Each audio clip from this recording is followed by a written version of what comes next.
Hello, everybody, and thank you for joining me again on another episode with Talking Shit with Heather. Today, I have a special guest, Kate Vazquez. My apologies, I'm actually fighting a pretty gnarly sore throat today. So excuse my coughs and splutters and taking numerous drinks off the water. I think it's mostly allergy related, and it's I'm living in Colorado and it's really dry right now. Excuse me. Anywho, I'm Heather Gray with Discovering Health. I'm a functional diagnostic nutrition practitioner, and I like working with folks with autoimmune, Lyme disease, and mold. I like digging into those complex cases, right, and helping people find their focus, reduce chronic pain, and address those embarrassing gut issues in 90 days or less. I have this podcast called Talking Shit because there's kind of two reasons. It's tongue in cheek. I found that a lot of us healers in this alternative world have a shitstorm of a story to tell, right? A reason why we're in this industry. And we can only heal when we bring that darkness into the light. And so that's what I'm trying to do is bring other people's stories into the light so other folks like you who are watching today can relate and say, oh my God, yes, I see myself in that. Or I know someone who sees myself in that. And then that way, we come together as community, and that way we can heal. The other part of it is I am a practitioner, and like my last guest that I had on, she ran a coffee enema supply kit, website. So literally we were talking shit, parasites, bacteria, yeast, so sometimes we talk about real shit, but most of the time we're just talking about our shit story. And so with that being said, Miss Kate, I would love for you, and I am bad and didn't shut off my phone notification. Sorry about that. I would love for you to tell us your shit story, tell us, the name of your business, kind of, what's your niche, what got you in it, and just tell us your story. What's your shit story? Yeah, I love that so much that you're bringing this to light, because it's so true when you think about it. We all have our shitstorm. And yeah, for those of you who don't know who I am a physician assistant, and I'm a certified functional medicine practitioner. And so, yeah, I started off as a PA in Western medicine.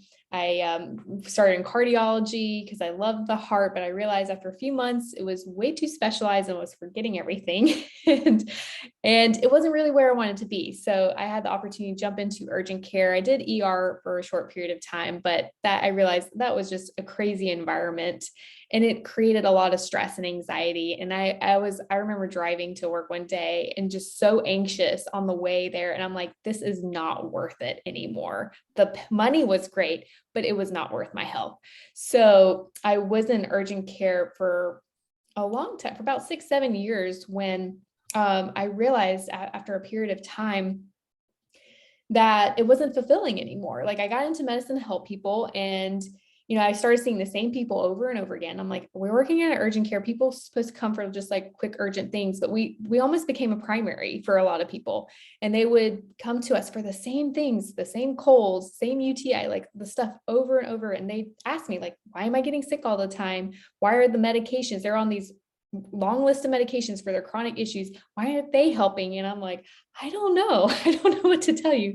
I just know, I'm like, I just know how to get you better and send you back to your doctor or to a specialist. So, but it was frustrating because I knew there was just so much more to medicine. And I fully believed embodying like a healthy lifestyle, being active, and eating healthy and all these different things. But we weren't focusing on these things in Western medicine. But also at the time, I had my own health issues. I had migraines since I was a child, developed acne. Yeah. I was the only one in my immediate family. So it's not like it was like, oh yeah, my mom had it and sister. No, I was the only one in my immediate family. So I was the only one with migraines, and then developed acne in puberty. And so then I got on birth control in high school to help clear my skin. And right there, that was definitely a sign of hormonal imbalance, even though I went to dermatologists and they just put me on creams that dried my skin. It didn't really help. And so birth control actually helped. But then I also had a lot of anxiety, started developing a lot of anxiety, and just was very just self-conscious. And then in college, developed a lot of GI issues. I had constipation and bloating and gas, and Oh, it was terrible. It got to a point where I was so bloated every single day. I had a flat stomach in the morning. By the evening, I felt like I was like 3, 4 months pregnant. And the I gas. used to tell my husband that I was like, I felt like Violet off of Willy Wonka and the Chocolate Factory. I always felt like after I ate that these Oompa Loompas were going to jump out of the wall and start singing a song and roll me away to juice me, right? Or to Right. gas me. That Oh was my God. horrible. What age did you start getting migraines? I don't really remember the age, but as far back as elementary school. Oh, And it's crazy because as a child, I would get a headache and then it would get so bad I would vomit. But of course, my mom would take me to the doctor and they're like, oh, she's fine. You just make sure you give her snacks so her glucose doesn't drop. They like kind of diagnose as hypoglycemic, but I never really was tested for it. So it just told eat more snacks. Okay. And then when I got into high school, the migraines kept getting worse. And in college, I had them almost every day, especially in PA school, because it was a lot of stress. And, I went to the eye doctor, it wasn't my eyes. I saw so many different doctors and they were just like, it's just stress. So of course they put me on Prozac in PA school. And of course it didn't help with the stress. The stress is still there. right. No one taught me how to like adapt to the stress, give me tools to help me to adapt. And so they're like, take Prozac. So I did, but I didn't like it because I felt emotionally numb. Yeah. Yeah. And I didn't like it. I'm like, I don't have these feelings of happy and joy and sadness anymore. I just was kind of numb. Yeah. And I'm like, I don't want to live my life like this. So as I went through my clinical rotation, I actually took myself off, which I don't recommend. Always work with a practitioner to get yourself off the medication. But I was like, I don't want to take this anymore. And so I started doing yoga. So that was the first time I started getting into yoga. But yeah, I still continue to have the migraines. So it wasn't until, after working in urgent care for a period of time, I came across Dr. Hyman, and he was talking about functional medicine, like it's medicine of why and how everything's integrated and all the systems are connected. And I was like, this is amazing. Like, I need to know more. And this was exactly what felt in alignment with me and how I should be practicing medicine. So I dove right in. I went through the Institute for Functional Medicine. I saw a functional med PA at the time too, to get me started. And then I realized I'm like, I need to work on a lot of things. I need to start working on my gut. And I was deficient in so many nutrients, B vitamins and magnesium, which can be triggers of migraines. And then I had high cortisol levels. No surprise there, because I'm type A personality. Well, I should say I was a type A personality and recovering perfectionist, because like my whole life, just like needing to be perfect and, make everybody happy. It caused a lot of stress in my body. So I did a lot of work on helping my body to heal, and I was able to get the cortisol down, did the yoga, but also adding in deep breathing and, journaling, meditation. So doing all these things and created like a self-care routine. So all these things really, really helped. But the problem was I was still on birth control because my husband, we started dating and then eventually got married, and we're like, we don't want kids anytime soon. And he was worried that as soon as I come off, I get pregnant. But I told him, I was like, look, babe, there's a natural fertility method. Like, it's going to be fine. He was very skeptical, but it wasn't until he finally learned and understood like the long-term impacts birth control had on the body. And he realized, yeah, I want you off of that too. So I finally was able to stop birth control a few years ago. And I didn't expect this. When I came off, the first few cycles were very irregular. They were very long. And I always had regular periods. I didn't have PMS before the birth control, because remember, I got on birth control for acne, not for PMS. But now I had irregular cycles. I had really bad cramps, breast tenderness. I actually started gaining a little weight in my butt, hips, and thighs. And I've always been a lean athletic build. So I'm like, what the heck is going on with my body? And so I looked at my hormones for the first time, and I realized I had an imbalance. I had very low progesterone levels because they were suppressed for over 15 years, because that's what birth control does. It suppresses the production of your own hormones.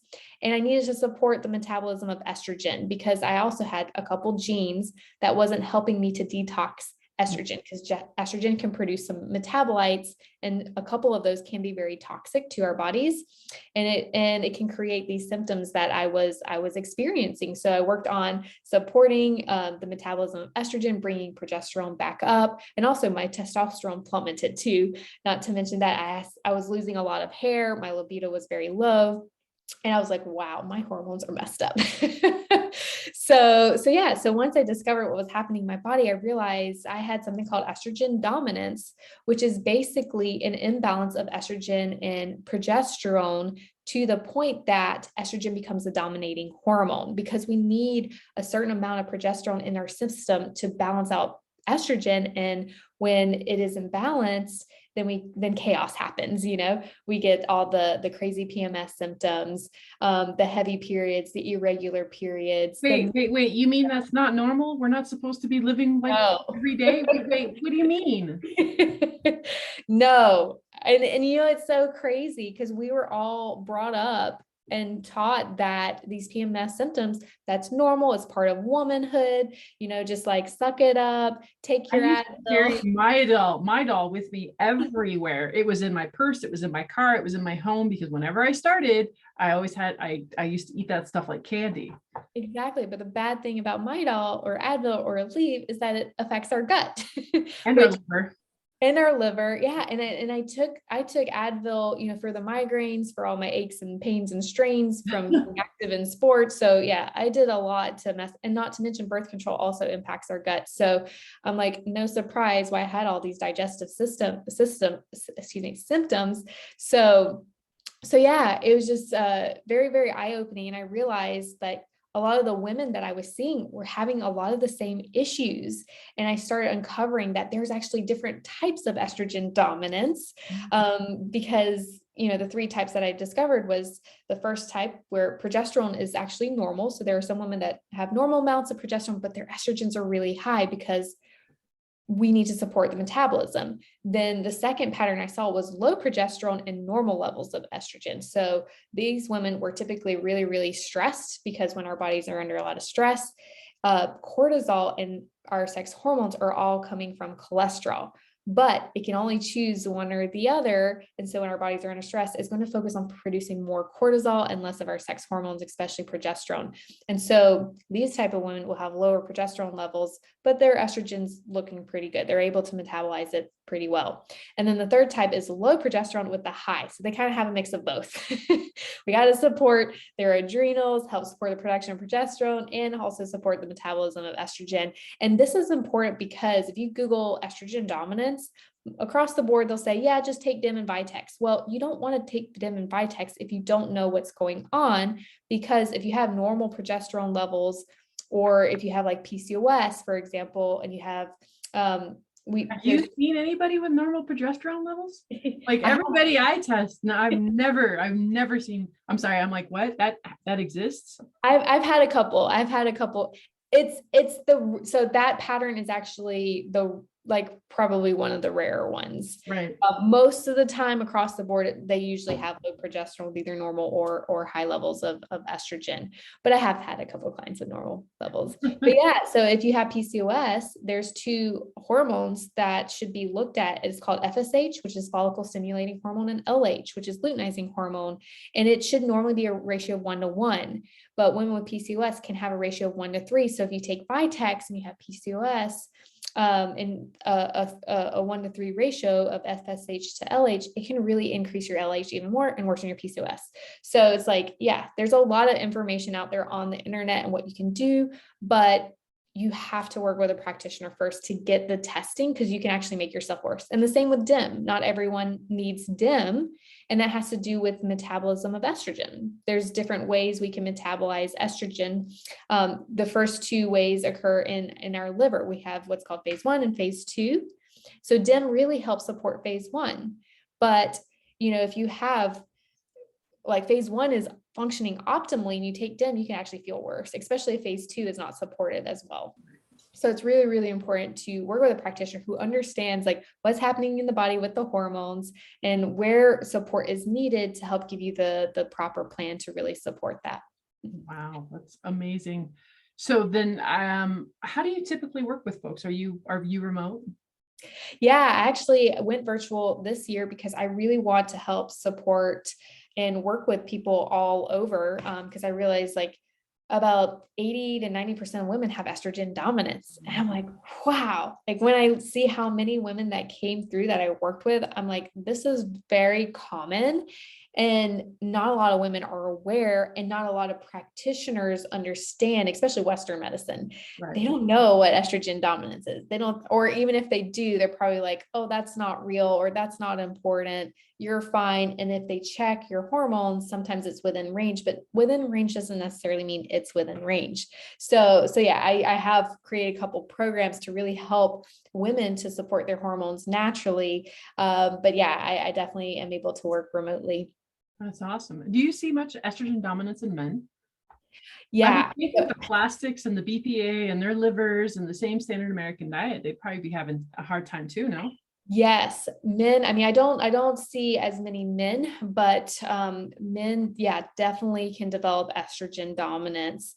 And men do produce a little bit of estrogen, like just like we produce a little testosterone. We all have sex hormones, but in men, it's really important to be careful because if their estrogen is too much, then it starts causing prostate problems. It causes erectile dysfunction, prostate cancer, BPH, all these things, and also even leading to obesity, diabetes. So it's really important that they are very, very careful and get their estrogen checked. Because in men, it's estradiol. It's really simple. You can get your doctor, order estradiol. It should be less than 30. If it's over 30, then that's a little high. How'd that go again?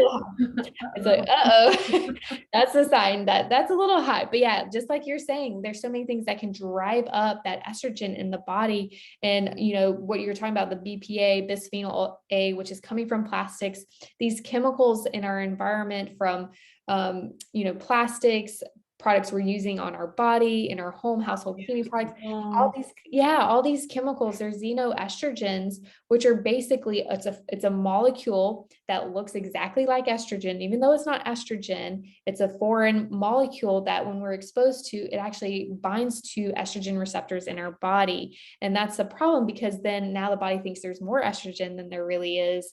And it contributes to all these issues. So yeah, man, it's really important, like to also get your estrogen checked, because it can definitely happen in men as well. Absolutely. And so I hear you have a book. Yes. And yeah, Book. because of my journey and learning so much about estrogen dominance and really pouring into the literature and research and, what women can really do to, one, help prevent it, or if they have it, what can they do to balance estrogen and progesterone naturally? I wrote a book. It's called Estrogen is a Bitch. And that's because one day when I was thinking about estrogen dominance and how when estrogen becomes a dominating hormone and it becomes imbalanced, I'm like, wow, estrogen's a bitch. It turns us all into Karens. Right, exactly. So, but I digress. I love Karens. Yeah, no, Karens are definitely awesome. But yeah, I realized, when I said this phrase, I'm like, estrogen's a bitch. I was like, wow, one, that would be a great title for a book. And two, like, I need to write a book about this because yeah, there's so many women out there that don't know, what it is, don't realize that the symptoms they're experiencing are not normal, and they can take control of their health. There are simple things that they can start doing right away that really help supports our hormones. So yeah, I wrote the book. It's so detailed, just outlining, what is estrogen dominance. I talk more in depth about the different patterns, the different causes of estrogen dominance. And then I also dive into because you mentioned like autoimmune and mold and Lyme. So estrogen can definitely, actually, estrogen is a regulator of our immune system and inflammation. Mm-hmm. And so if estrogen's in balance, if we have a lot of estrogen in our body, it's actually going to contribute to more inflammation. It's going to upregulate our immune system. And so I have a section talking about autoimmune, how estrogen plays a role in autoimmunity, especially, if you have like rheumatoid arthritis, Sjogren's, or lupus, Hashimoto's, Crohn's, ulcerative colitis. And that's because we have estrogen receptors, all over our body. So it makes sense. Like if women have thyroid disorders, we have estrogen receptors in our thyroid, we have estrogen receptors in our gut. So it's so interesting learning, I'm like, it's so funny. In PA school, when I learned about hormones, I hated hormones. Ah, that's hilarious. But because of my journey and learning about functional medicine, I realized how important hormones are and how important it is to make sure that they're in balance with each other. Because when they're balanced, like our body functions optimally, we feel good, we look good. And so, yeah, so it really just like really diving into that and just learning about, wow, like how powerful. So yeah, I call estrogen is a bitch, but it can also be our best friend. And that's what the take home message that I want women to understand is that the point is not to like suppress estrogen, because we need estrogen. Oh yeah, no, I'm taking estrogen right now because I Right. had a hysterectomy done, and Right. I'm going to need that support, to kind of stave off hot flashes and have a libido. And no, estrogen is a part of this. Yeah, It's in estrogen. balance with everything else. Yeah, exactly. Estrogen is so, so important because, yeah, if you have a hysterectomy, so it puts you into early menopause, or, if you don't have a hysterectomy and you end up going through menopause, you lose your hormones. The first hormone to decline is progesterone. So when women go through menopause, they actually develop estrogen dominance then too, because that progesterone declines. And so estrogen's still in the system. But then once the estrogen drops and declines as well, you lose the protectiveness of estrogen. And because we need estrogen for our bones, it helps maintain strong, healthy bones. So that's why progesterone and actually progesterone and estrogen are really important for prevention of osteoporosis. But we also need estrogen for our heart. It keeps our heart, our blood vessels very strong. We also need estrogen for our brain. It helps with memory and mood.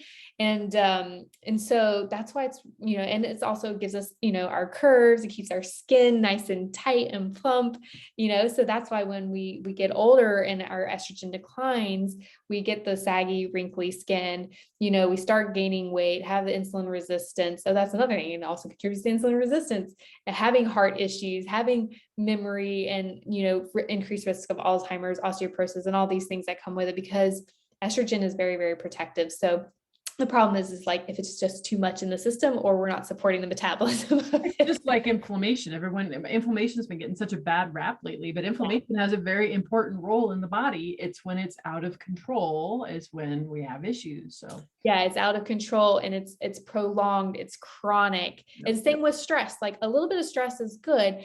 The problem is when it's prolonged, like we continue to have stress, continue to be in a sympathetic state like most of the time. And that was another thing, like one of the biggest factors and contributors to estrogen dominance is stress. And when I look back on my timeline, when I started the practice, and my practice is called Radiant Health, because I really wanted people to just radiate from the inside out, because I know like we can really focus on lifestyle. And I'm also bringing in mindset now, because I realize the importance of mindset and healing traumas and targeting limiting beliefs, because that plays a role in our healing too. And it's so crazy because when I look back, when I started the practice, I was still working at the urgent care. And at that time, it was a very toxic environment because the urgent care went corporate.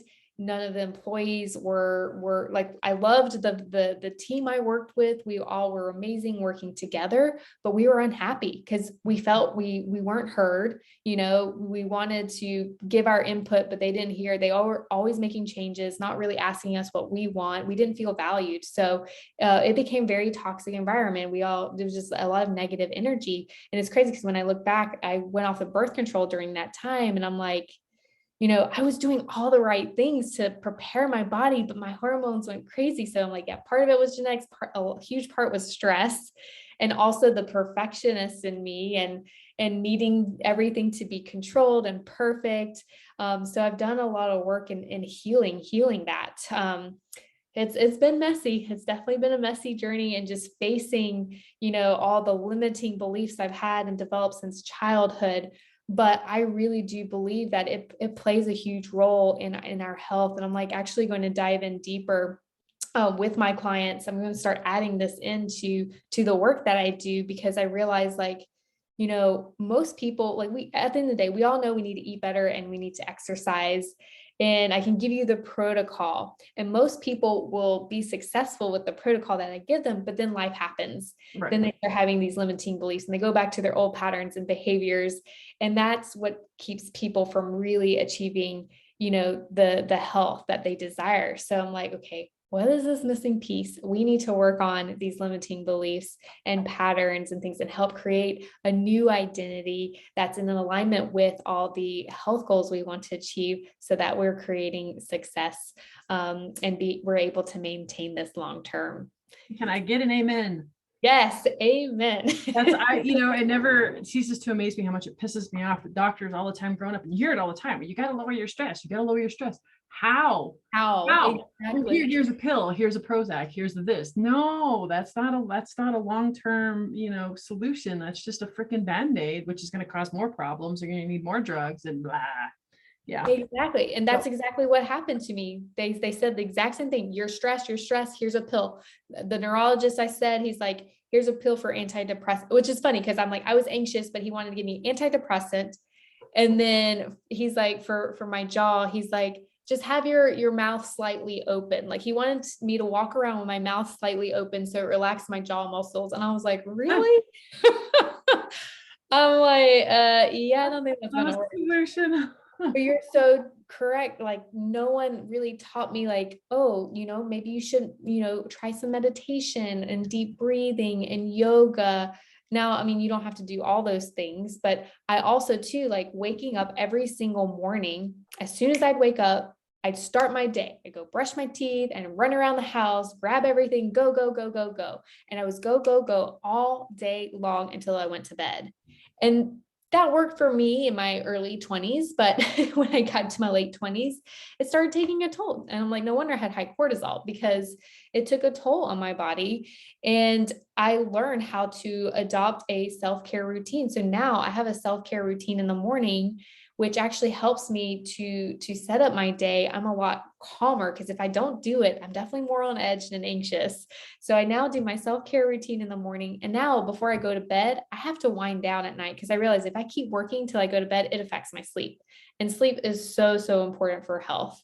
I mean, we could do a whole talk on sleep, but but I had to learn, like no one told me what to do. I had to like figure these things out on my own. Now this is what I'm teaching my clients, like, create a self-care routine in the morning, wind down it, because they're like, I can't sleep at night, but I'm like, okay, what are you doing before bed? Are you winding down? Are you on your phone? Like, having that time to actually look at someone's lifestyle, what are they doing, is going to make a huge, huge difference. I think those of us that are coaching functional medicine are really where it's at, because even some functional medicine doctors, they can get to kind of that same almost allopathic, just treating the paperwork, just throwing supplements at this dysfunctions that they're seeing, but they're never addressing the lifestyle with folks. And I'm still blown away. I've got a chronic Lyme patient right now, and literally all we started with is diet. So I did some food sensitivity testing and diet, and within the first week her migraines are gone. And it never ceases to amaze me how important that lifestyle. Like I'm always like, oh, this is too simple. This can't work, and then it works, and it works, and every single freaking time it works. So thank you for empowering and educating, because that's what we need more of in this world. And how can people get a hold of your book? Yeah, so my book is on Amazon. I have all versions available. I have paperback, hardcover, Kindle, and the audio version. So you can find it on Amazon. Estrogen is a bitch. I love it. Thank you so much for joining us today, Kate. I really appreciate you and sharing your shit story. Everybody else out there, make sure to go check her out and check out her book, Estrogen is a Bitch. In the meanwhile, stay healthy. Oh, one more thing. There's a quiz too. So if you're not sure if you have estrogen dominance or not, I did create a quiz. So you can go onto the website, yourradianthealth.com. Actually, I think I'll have the notes up. Yeah. I think it's estrogen dominance. I think it's yourradianthealth.com /estrogen dominance quiz. But yeah, if not, I will definitely, share that link with you so you can have it in the show notes. But yeah, it's basically, are you likely to have it or not? That's awesome. Go take the quiz and then buy the book. Yep, absolutely. Fantastic. Awesome. Well, thank you again, Kate. I really appreciate you. Yeah, thank you so much for this time together. It's definitely been an honor and a pleasure. Yay. All righty. Have a good one.